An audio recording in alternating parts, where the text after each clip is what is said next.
We are live on Facebook. Welcome everybody to our last CHIRP and Nevada City Rancheria Cultural Program featuring Shelly Covert. Thank you so much for joining us today, Shelly. Hello. Well, I am so excited to get started talking about the importance of community education and visibility. So I'm going to read this little blurb really quick that you sent to me, Shelly, and then we'll share the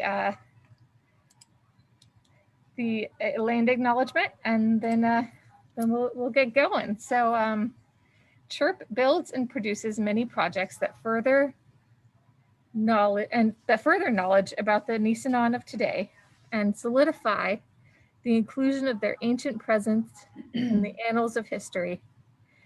Each person educated breaks the mold of the gold rush history and identity so deeply steeped in our community's mindset, offering a deeper and older look at the Nisenan people who have always been here.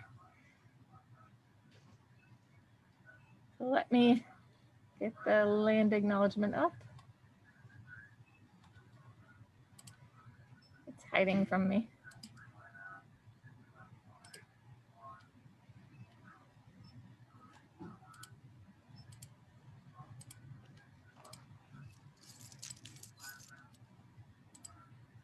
Okay, we acknowledge that the Nisenan people are still here among us today, though nearly invisible. We understand that we are on Nisenan land that was never ceded, and the original tribal families have yet to recover from the near genocide of their people. As a resident or visitor in Nisenan land, we support the Nevada City Rancheria Nisenan tribe in efforts to stabilize their people as well as their campaign to restore federal recognition.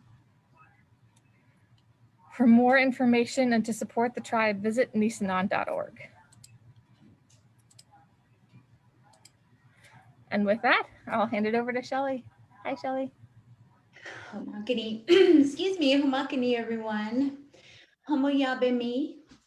Nishinanamimi wakamni. Lidam lily yapimni. Ustama hedidi. So hello, good afternoon. I'm Shelly Covert. I am the spokesperson for the Nevada City Rancheria Nisenan tribe, as well as the executive director of the nonprofit CHIRP, which is the California Heritage Indigenous Research Project. And I know we're going to be talking about CHIRP today, education, more than, a tribal history lesson of like the Nisenan people, but CHIRP was created to be the vehicle for which we can take donations, write for grants, create programs and projects of meaning and importance to the Nisenan community. Our mission is to preserve, protect, and perpetuate Nisenan culture. So, it's funny. I think we were just talking about this yesterday. Sometimes I think because maybe because I'm not educated in this world, like I didn't go to nonprofit leadership school or like learned how to be a public speaker or did any kind of politics or political speaking or presenting or anything like that. I feel like I'm always so undereducated in any given moment, but I think it also at the same time creates a landscape of, because I don't have a structure and I don't have a format and a frame. And sometimes sometimes I'm really down on myself for that, but at other times I think that lack of framework or lack of, institutionalized knowledge or, the how-tos of how you're supposed to do something leaves this opening for this incredibly creative process to happen. That is not only, of course, driven by the tribe and its needs and desires, but also by myself and by the community. And I think it leaves this moment open for magic to happen. Like we need so many things. And, I would say that most nonprofits have a very clear vision, like, we feed the hungry or we house the homeless. education, or a very clear-cut paths through, the ocean of incredible nonprofit service work, or, and ours is so wide. And sometimes that can be difficult to juggle because there are so many needs all at any given time. And, but I think leaving that magic open for the creative moments, it really is allowing people to come into our lives that it makes it opportunistic to say, oh boy, that program right there, right now. And suddenly that one gets elevated up because of opportunity and because of people who come into our lives.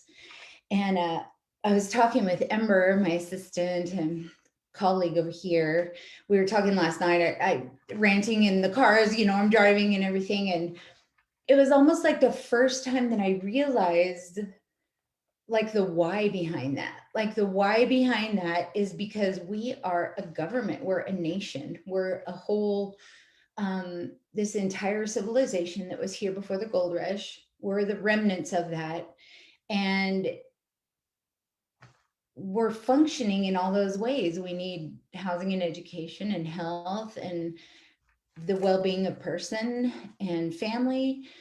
We need our library, our museum, our archives. I mean, the list goes on and on and on. And it's really like, it's so funny because it was the first time that I was like it's our own country. It's our own city, our own civilization that we're really trying to rebuild.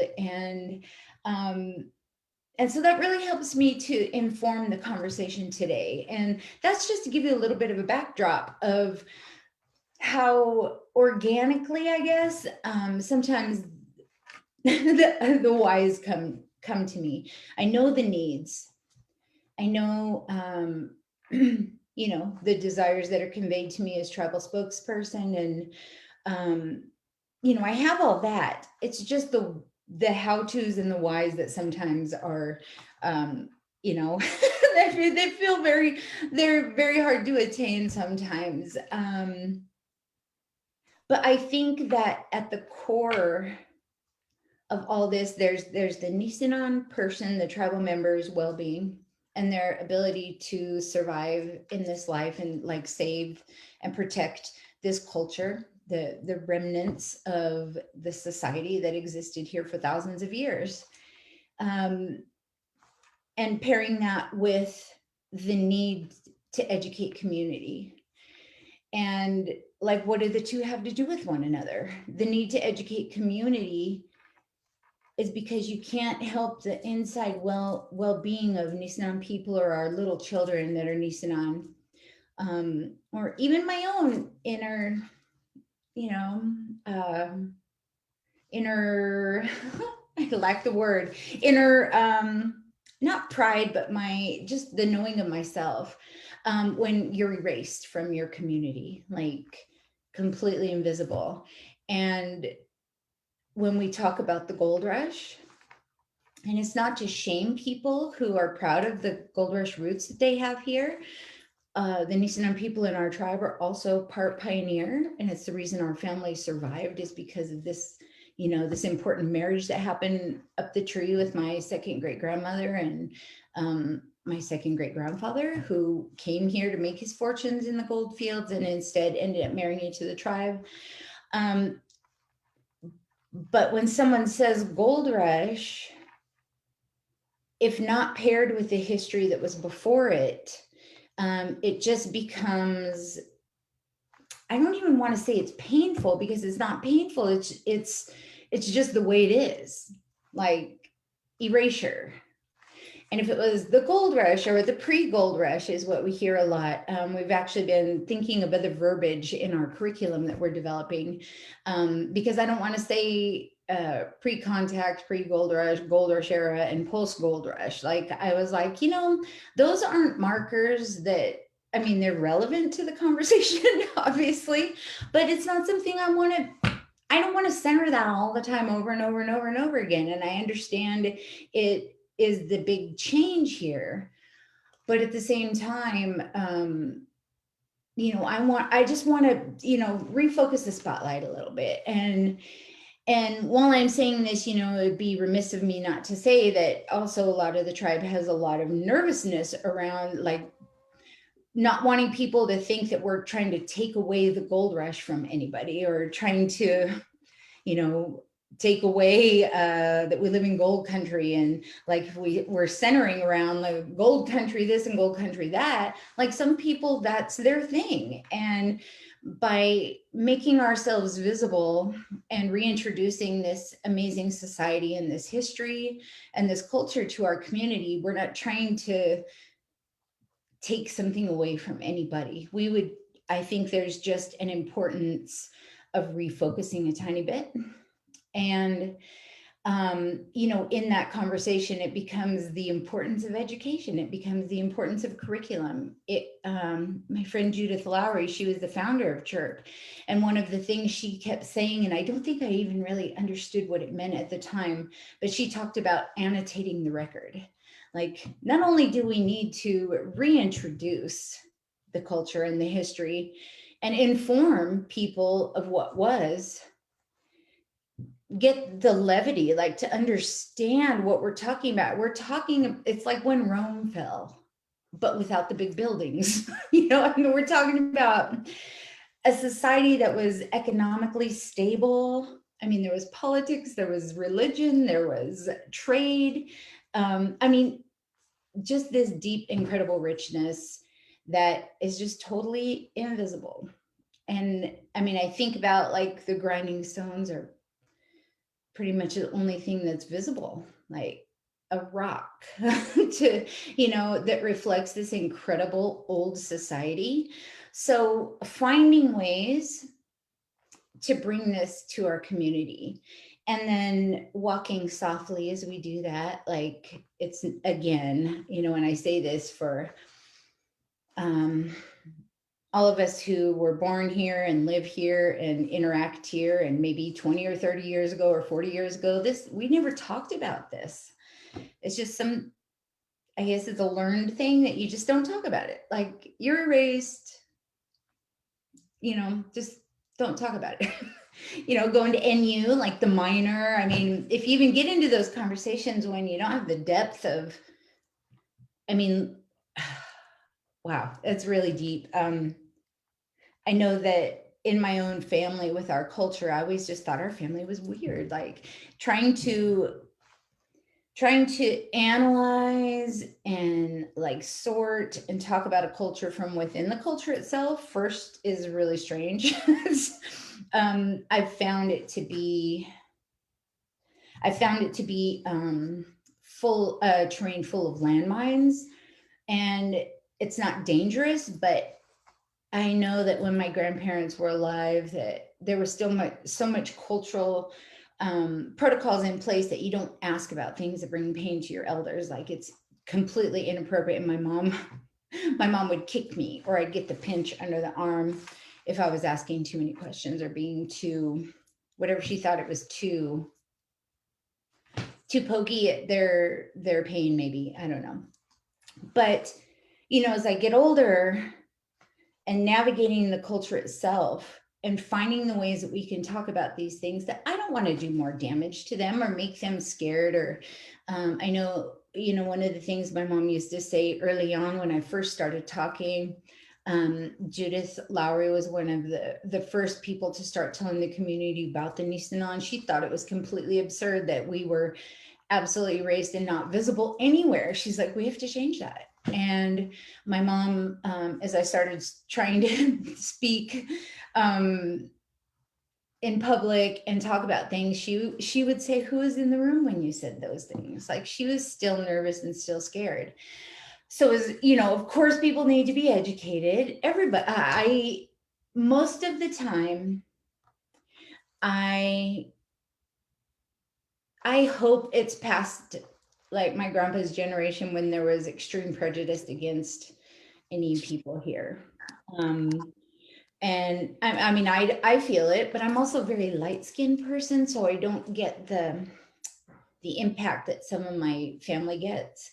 But I think we're in a time where the spikes around talking about pre-gold rush stuff I think it feels safe to me. I have not personally felt, people get defensive sometimes. Like, I didn't know why we're talking about this. This was a long time ago. Why don't you just get over it?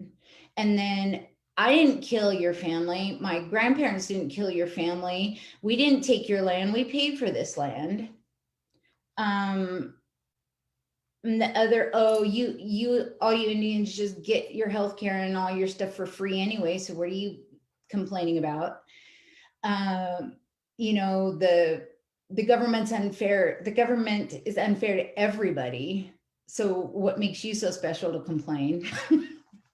There's a whole list of things that I have felt in my own lifetime as we've begun speaking about this and educating the community about the tribe. For the most part, I'm so used to that kind of stuff that I don't know if I'm calloused, or somebody had said to me one day that sometimes people who grow up with trauma, you know, which I always felt like I'm an only child, and I had some people might have called me spoiled when I was little, hung out with my grandparents a lot. That's why I know so much about the tribe, is because I didn't want to go hang out with my cousins. I wanted to stay inside with the older people. And when you live with trauma or inequity, your bars or your expectations are really low. That way you don't get your hopes up and get them broken all the time. And because I have no expectations, I hope a lot that things will change. And I've been, but you just leave yourself to be pleasantly surprised all the time when something does go right. It's like, well, awesome. And I would rather be pleasantly surprised than have like my hopes dashed all the time, or my heart broken or whatever. But my expectation, maybe it's because my expectations are either low or non-existent, that when people want to engage and they want to know more, and they're willing to set the whole gold rush thing, not away or dismantle it or break it apart or whatever, but just set it over here for a second so we can talk about something more. I mean, we are in gold country. Our downtown in Nevada City and Grass Valley looks like it did early on. I mean, that's been preserved. And, we have I don't see anything that's going to damage that identity. And at the same time, I keep saying remnants today, but the remnants of the culture, they're so fragile. And if anything is in danger of being damaged, that's what it is. That is what it is. And I don't know if I think it's just getting older. I keep saying that, but I think it's just getting older. And it's like, are we going to talk about this? Are we going to talk about this openly? Are we going to talk about this truthfully? I think it's a truth and a history that people can handle. None of us did these horrible things to anybody downtown. Nobody took anybody's anything. Nobody killed anybody. None of us went out and rerouted all the waters and killed all the animals and cut down all the big gorgeous trees. So it's a fact and a truth that maybe we're far enough out now in history. We're far enough from the timeline of when it happened that I think we can handle. I think we can handle the truth. I think we can handle these conversations without stepping on toes or, rocking over tails or whatever it is. And I think about all the things that I was taught in school and that are false.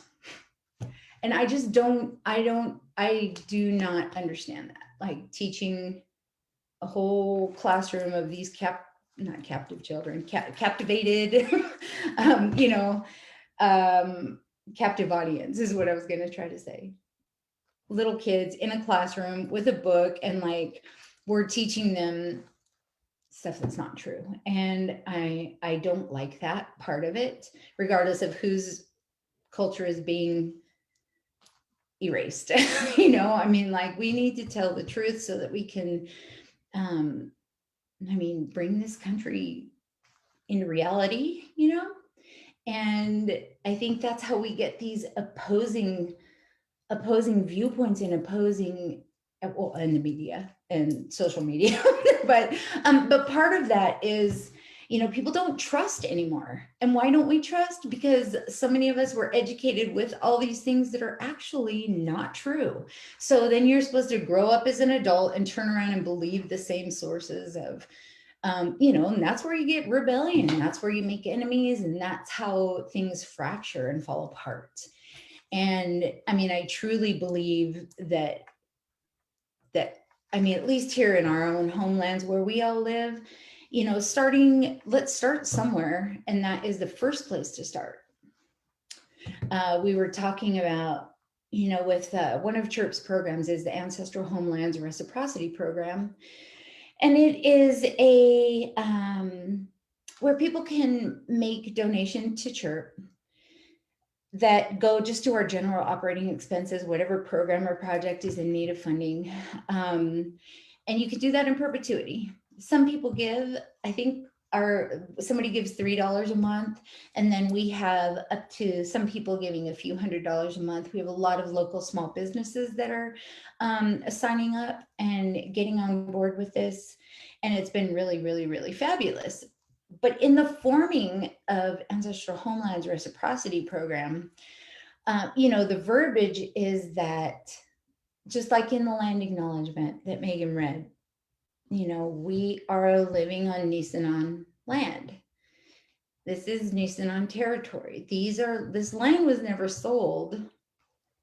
It was never given away. I mean, all of our options of being when you know that fact, all the options, all the other, false truths disappear into this little, the truth is that the people were killed and their land was stolen, And so when we get there, if we can't tell that truth, none of our programs make sense. Like if we're doing art that's telling this gorgeous history of this society that was, but it's invisible, then, I mean, how do we even talk about our cult if we can't acknowledge that this land, like the people here never said, you can have this land, or sure, I'll sell it to you for $1 or whatever. Suddenly the entire subject is false. And that is what I've grown up in, is in the entire subject is false. No, your people weren't killed. There's no such thing as California genocide. Well, we're starting to finally see the facts around that.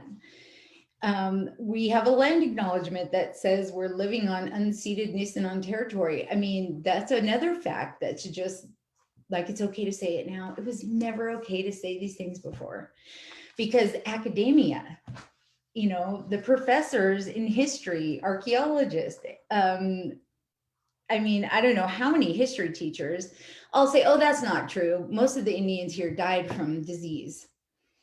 Or, oh, that's not true. There were only like 4,000 of you people here. Oh, that's not true. I mean, every point along the chain, you've got somebody, somebody who's telling me, I guess I should say, somebody telling me that, these are my life experiences, that I'm wrong, that everything my grandparents said was wrong. That's not true. You must be mistaken. You guys didn't write. That's why you get it wrong all the time. It's like playing telephone, like how, by the time you get down 7 people, the story's completely changed. You've all played telephone. You see how that works.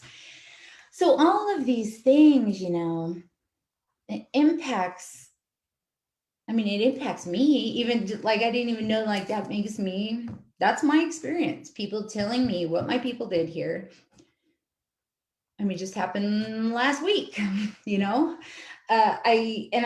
not mad about that. And I had a great conversation with the guy, but, archaeologists and anthropologists tell me what is here, and they're mistaken so many times.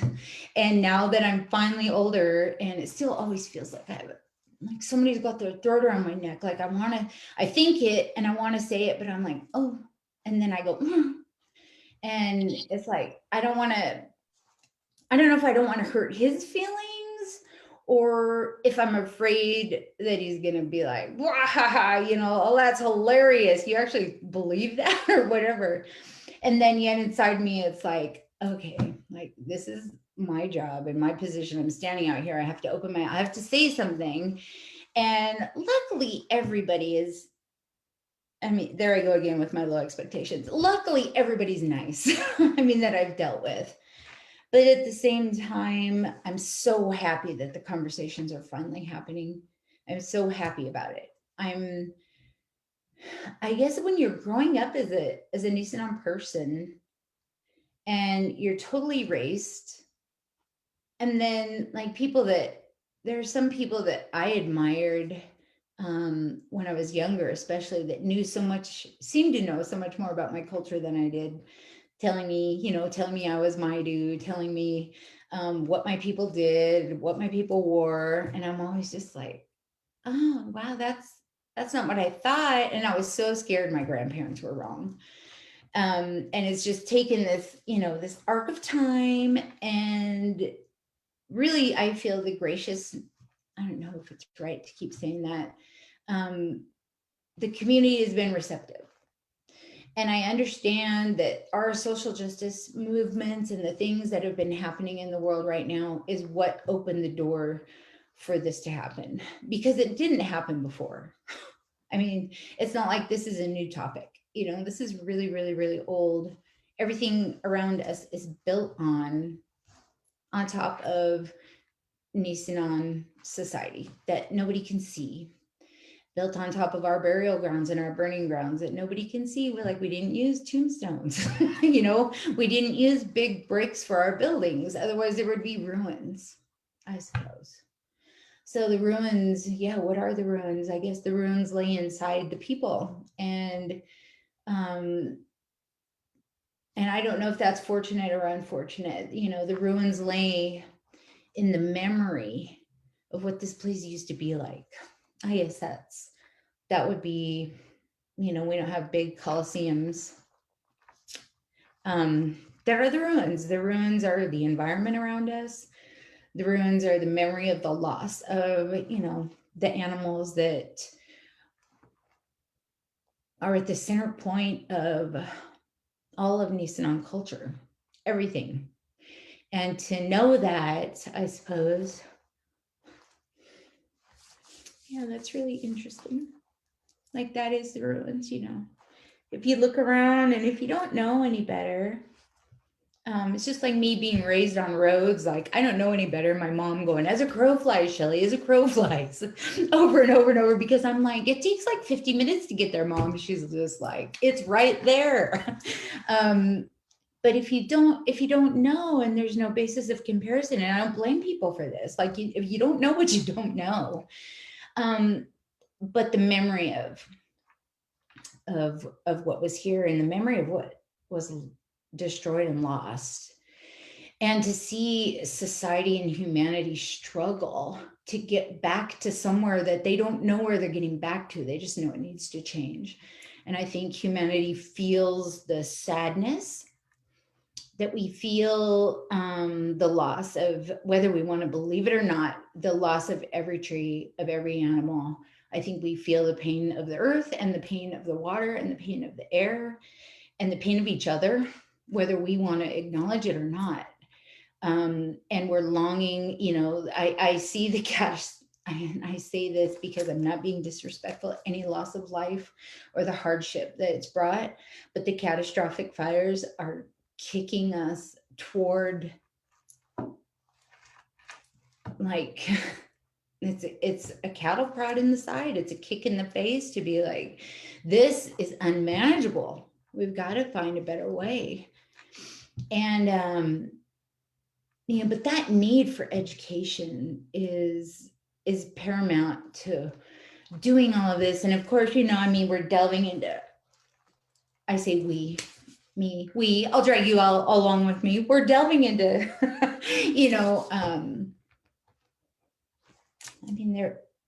there is a deep feeling, obviously. You know, we have no fluent speakers, Nisenan speakers. And they said that language was extinct, and yet I can hear my grandma singing and talking, you know, in language in the way that she still did before she passed away. And then meeting our linguist, Dr. Sherry Tatch, and being able to, she was able to get that reclassified as a sleeping language instead of an extinct language. Because when you read when you're young and you read in school that the tribe here from the gold rush where gold was discovered is extinct, you know, it's like, okay.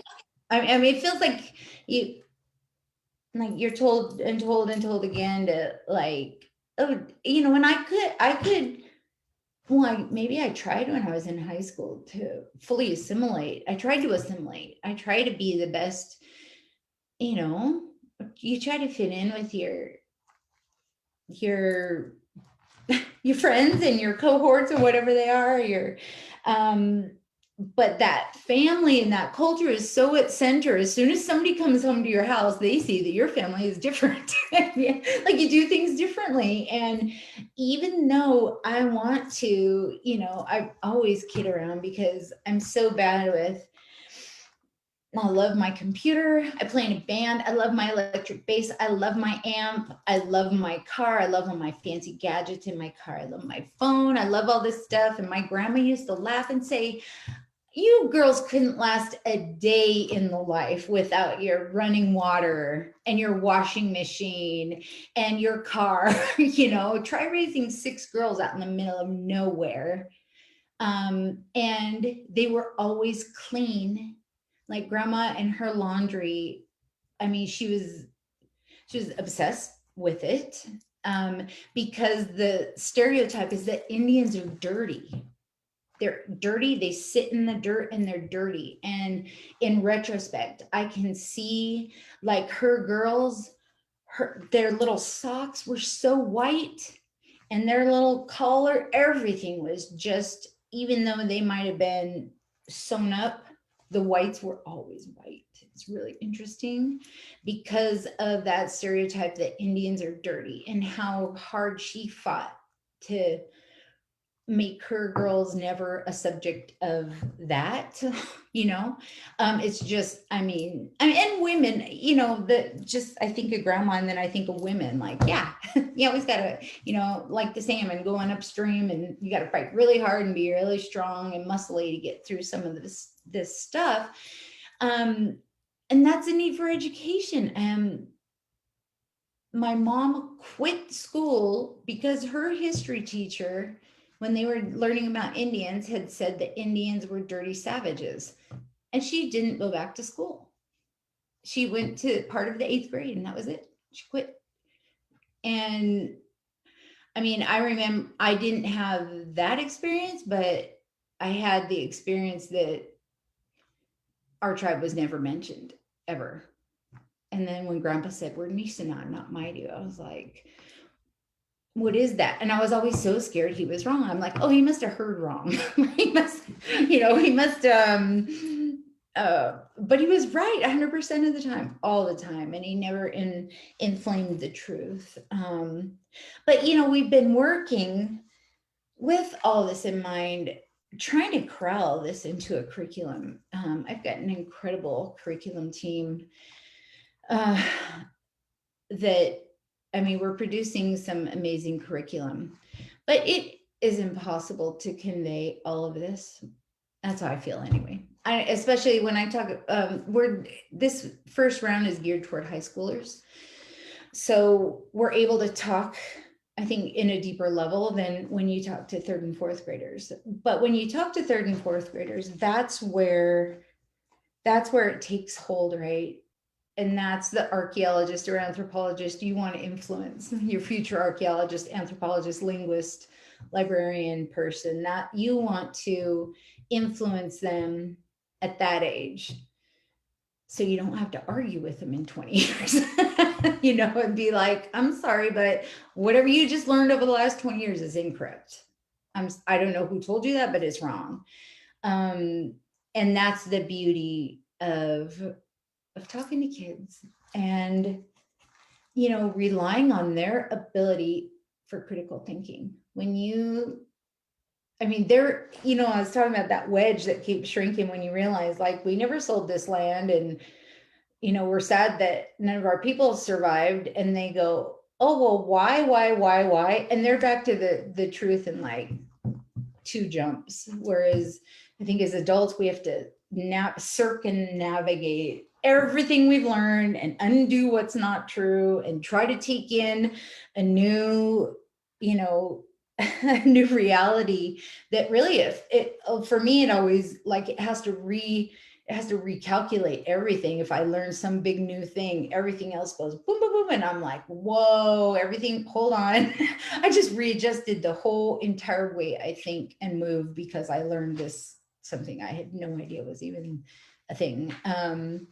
But you know, that with CHIRP, we're trying to grow capacity. So we just started talking with Head Start. And this is through another friend of mine who we worked on things, told something completely different. And she works in early childhood education and development. And, you know, I get to sometimes in my moments where I'm like, visibility through art is great, and art is great, and CHIRP is great, and all the incredible things we're doing. We're going to be opening a new space in Nevada City here, a soft opening in May and full, big, hard, great, awesome opening in July. And all that's great and fine. But if the children are suffering right now as I'm on this Zoom with you all, I'm not doing my job. And so we've just taken, and this just happened like in the last week, like, so it's going down the road like a freight train. And, you know, we need education wellness center. We've always needed one, but I always thought, oh, when we're recognized, we're going to. Oh, when we're recognized, when we get our federal recognition back, we're going to, you know, always fill in the blank. And I've always seen CHIRP as like the rail that we're going along as we're seeking to have our federal recognition restored. CHIRP is the alternative, the boat, the thing we're going to use to its capacity until we get recognized. Well, who knows when that's going to happen, a whole nother subject, right?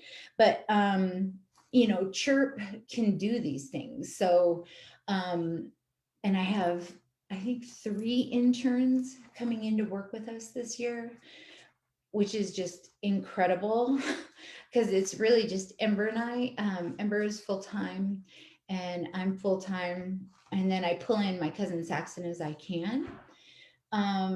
But you know, we've got to build CHIRP's capacity so that we can do all of these things. I think CHIRP can do except giving sovereignty and bringing the nation together with self-determination and its ability to self-govern like we used to do. And there's still that, I cannot believe that is still alive in any way, shape, or form in the families and in the tribe. And it's still there. There's still that line. There's some protocol still in place of how you get the family together. Just a couple of my cousins just came up the other day, and I was just, I mean, it was instantly in place because they're older than me. And I was, whoop, you know, I'm in. It's just so weird and so magical and amazing too at the same time. But all of these programs that CHIRP puts together, you know, I just feel like I put on one hat and then I put on another hat. And I mean, you know, I'm preaching to the choir, I'm sure.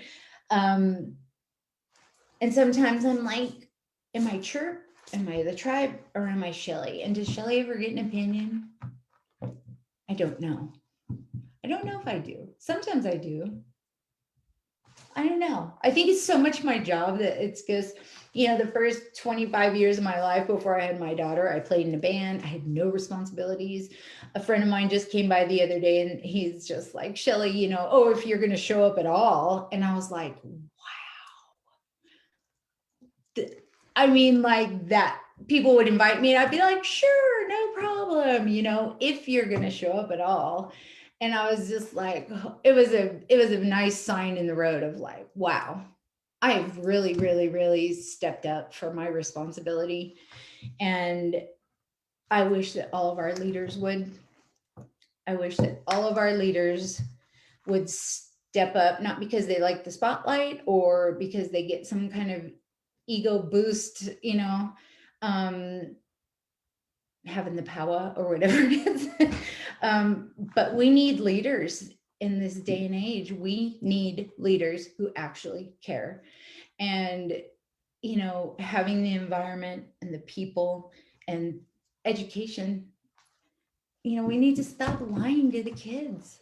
We need to stop lying to our children in schools about history. It's just, I just don't understand it. You know, our sacred mountain, the Marysville Buttes, Estomyanim, and Grandpa said, because I would ask him about the magic all the time, and he was telling me about the Sutter Buttes, and he said, it's not, let's see, it's not polite to call it that. And I know one, like our most sacred place where life comes from and where we go when we die is called Sutter Buttes. And I don't know if you have information about John Sutter, but he was a horrible person. You know, he traded little children for his debts, little Nisenan Miwok children. He, you know, he's not. And then I was taking my husband to work one day, and we drove past the Sutter preschool, and I was just like, that's horrible. That's terrible. That's a horrible, horrible thing. And how is that even okay? It seems like any of us as adults, especially parents, would be like, that is completely unacceptable and pretty disgusting because he traded in children. So how can that even be? I don't know if we have blinders or if we're just like, well, that's not our business. That's literally not our business. Somebody else's business. But I just think we've got to change that. And, you know, if it makes anybody feel any better, I know it's all hard. I mean, I feel like I'm dealing with this hard subject. And sometimes I find this little tiny, like a crack in the system, and I'm like, yay, there we go, woohoo. You know, and we slip through a little tiny bit, and it's just like, and it's a great feeling. But yeah, the education of history, I mean, it's right. If you don't know your history, what is it? You're doomed to repeat it. Is that the saying?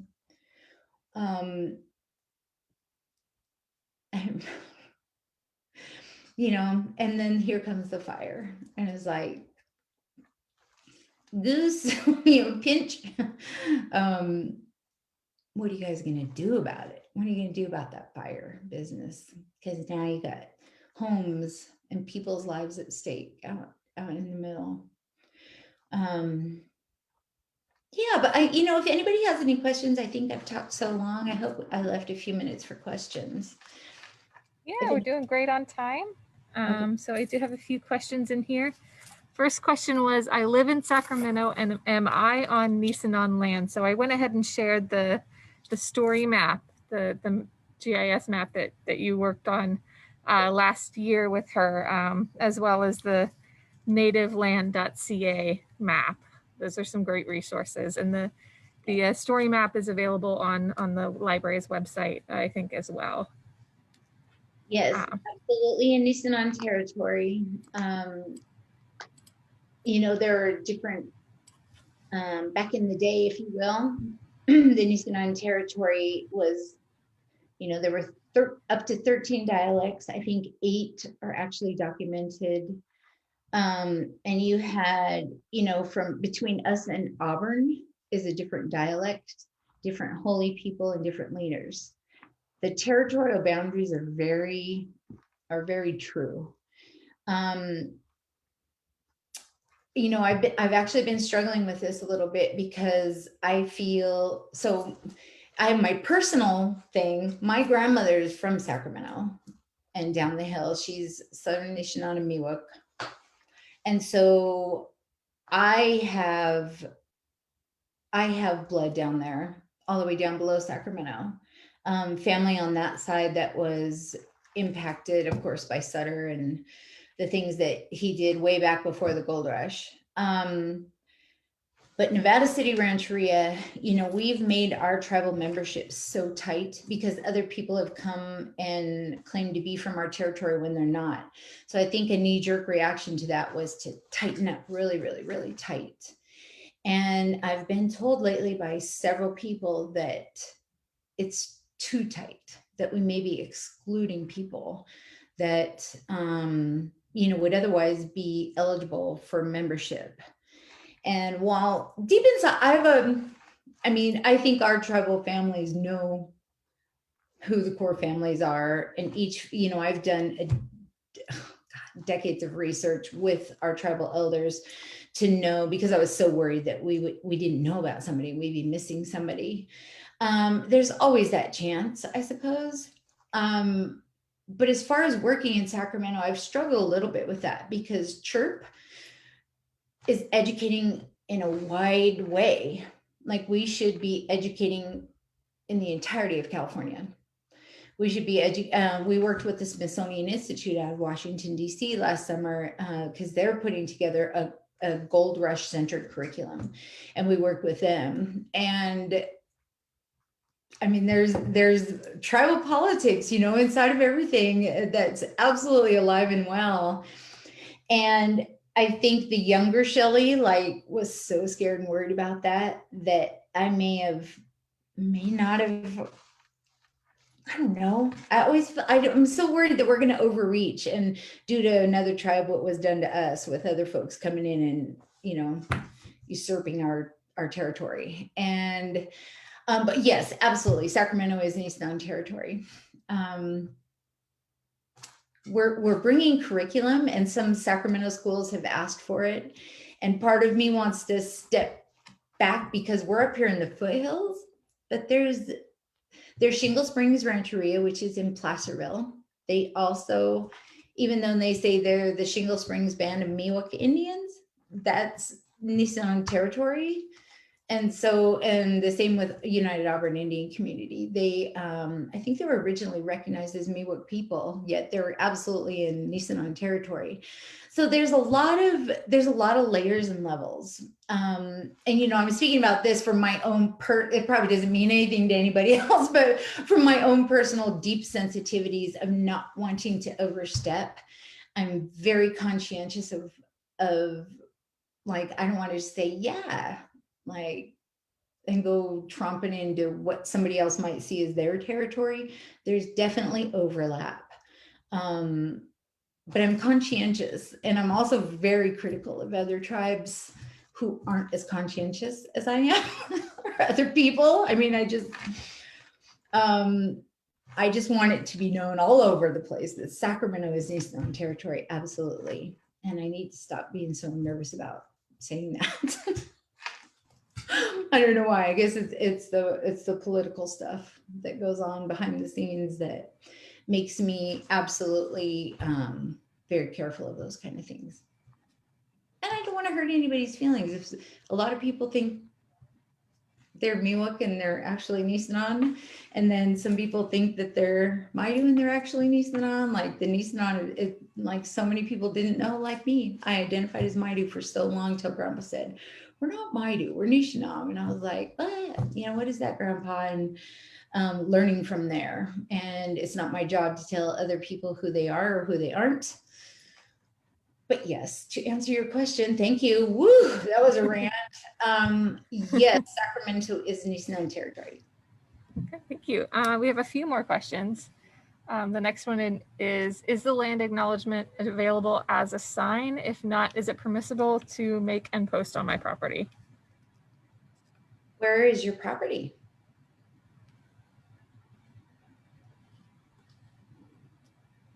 While we're waiting for that response, the same person has asked, could you pronounce the name of the buttes in Nisenan? Estomnianim? Estomnianim. Okay.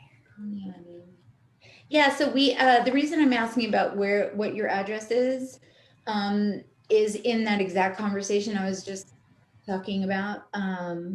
being conscientious of who is where and how they're identifying. We have 2 land acknowledgements. One is very specific that says Nevada City, Rancheria, Nisenan, we support you in your federal recognition.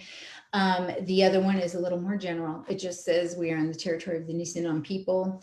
That way, if it's, you know, Shingle Springs or somebody in Auburn, that you're still supporting the Nisenan and those people without like pulling Nevada City Rancheria out of the, I mean, Shingle Springs and Auburn are both federally recognized. So, you know, we are seeking this specific support for this specific reason, is to have our federal recognition restored, because we were terminated in 1964. So we're trying to get our federal recognition back. So, but we do have those, it's because I'm so slow.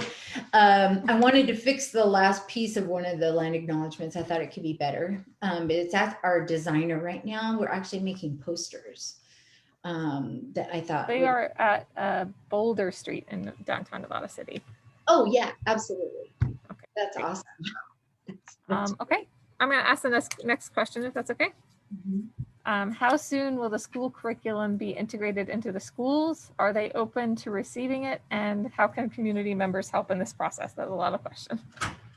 Yeah, it's a process. I mean, creating curriculum is like it's big. They're continuously, I believe they could be speeding along faster, but you know, some things, I don't know why, they just have to sit. Like the Sacramento thing is actually a really deep thing for me, because I want to be careful when I make a full decision, like you know, giving curriculum to, I mean, Miwok territory or somebody up in Reno. It's so funny because the tribe can't, but CHIRP can. And so that hurts my head.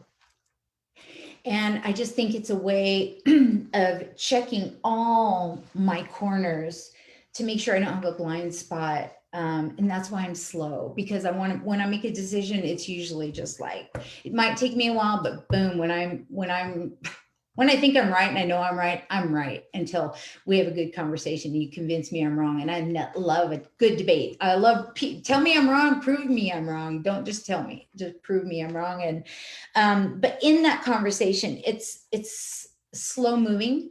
There's no template. Like, we're having to go about this. There's some stuff that it hasn't been spoken before. And I'm like, how do we share that? And is it okay to share that? I have to do a lot of checking in with the elders. Is that okay to share that? Is it okay to say it that way? How do you want me to say it? It's really slow, but at the same time, it's moving forward. I think I think we were hoping, Amber could tell me if I'm wrong, implementation by this fall. And this is high school, and it is, we are trying to pilot it to certain schools.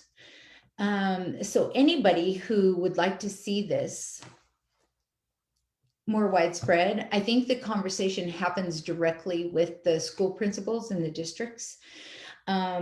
Certain teachers, teachers will reach out class by class by class. And like, I can't handle that, because I can't come to speak for all those classrooms. So I'm longing for this to get done and get implemented, hopefully soon. But to advocate for that, I would, especially if you're, you know, in town local here, ask for it. Ask the school, what are you doing to educate people about this place and the people who were here for thousands of years? I think that needs to be asked. It would be the same thing of the senators in our legislation in recognition. We're in the process of getting a webpage up with just some draft verbiage. I think just everybody should just bomb their senators here pretty soon with emails saying, hey, do you know about this? Do you know about this? Do you know about this? Will you support it? Will you support it? Will you support it?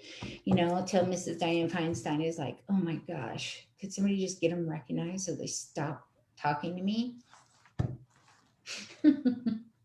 The lesson plan for 3rd and 4th graders, that's available on the library's website as well, the one that you've developed, just so that more people have access to that. Yes, one little lesson to learn how to make pine nut beads and make pine nut necklaces, and the book Annotated about grandma, and it was great to get something out there, and then it just happened to pair right with the book at the right time. And yeah, it was really well received too. We've been having a lot of compliments about that, so that feels really good. Our next question is, how can I help as the community relations coordinator for the city of Grass Valley? How can I bring continued awareness? Well, we can start by, again, you know, we haven't gotten Grass Valley to sign the resolution yet. We were so focused on getting the county to sign theirs, and they did in December. Nevada City preceded that, they were first. But I feel like Grass Valley feels like a loose end. You know, we've got some friends on the council there. It just hasn't happened. I think the criticalness of like, oh my gosh, we got to get this done, it has fallen away a little bit, and Grass Valley maybe got left out of the focus of focus. But that needs to happen, you know, and that's one thing. And then is just the continued, if something is happening on a community level, the Nisenan should be present, should be invited to the table. Anything that our local governments do, if the tribe was federally recognized, we would be doing too. And that's the big chasm, right? That's the Grand Canyon for me. And when we do get asked, the capacity is so small, sometimes I drop the ball. But I think it's the included, once people get that, like once I get that, I'm still getting it. So this is no judgment on anybody.